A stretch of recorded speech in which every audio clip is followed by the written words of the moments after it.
আসসালামু আলাইকুম রহমতুল্লাহ। ওয়ালাইকুম আসসালাম রহমতুল্লাহ বরকাতুহু। কেমন আছেন? জি আলহামদুলিল্লাহ। করতে বলছেন বলেন। বাংলাদেশ থেকে বলছিলাম। বলেন।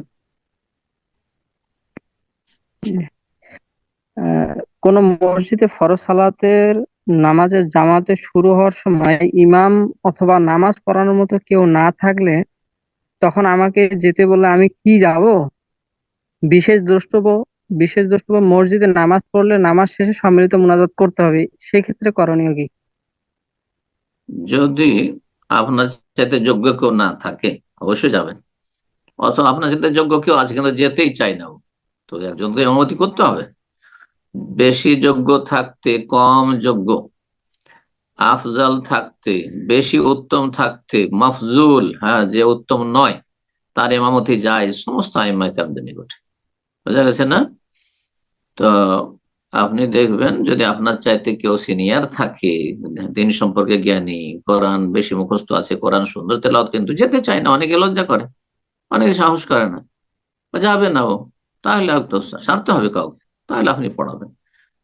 এখন তারপরে মোনাজাত করবেন কি নাই, বেদাতি মোনাজাত। যদি দেখেন যে সেখানে ঝামেলা বাঁধবে না, আপনাকে মেনে নেবে, তাহলে করবেন না, কারণ অন্যায়ের প্রতিবাদ করা যথাসাধ্য ফরজ। এটি অন্যায় কাজ, বেদাত করা, সম্মিলিত মোনাজাত অন্যায় কাজ। কিন্তু যদি দেখা যায় যে এর চাইতে বড় ঝামেলা হয়ে যাবে, আমি দুয়াটা করে দিলাম, মারামারি হইতো না বা গন্ডগোল হইতো না, দুই পার্টি হয়ে যাবে, কিছু আপনার সাথে হবে, কিছু আপনার বিরোধী হয়ে যাবে, আর আপোষে লাগিয়ে দিবে, জাহেল মূর্খ সমাজ মারপিট লাগিয়ে দিবে, থানা পুলিশ করে ফেলে। যে পশ্চিমবঙ্গে এক সময় থানা পুলিশ করেছে, একই মসজিদে দুই জামাত হয়েছে, কথিত আহলে হাদিস, আর তারপরে থানা পুলিশ পর্যন্ত করেছে, অমুসলিম পুলিশদেরকে ডাকতে হয়েছে শান্তি রক্ষার জন্য। তো এইরকম পরিস্থিতি তৈরি হতে দেবেন না। হ্যাঁ, তাদের অনিষ্ট থেকে রক্ষার জন্য, তাদের অজ্ঞতা থেকে, হ্যাঁ, বাঁচার জন্য আপনি দোয়া করে দিবেন। জি, বারাকাল্লাহ।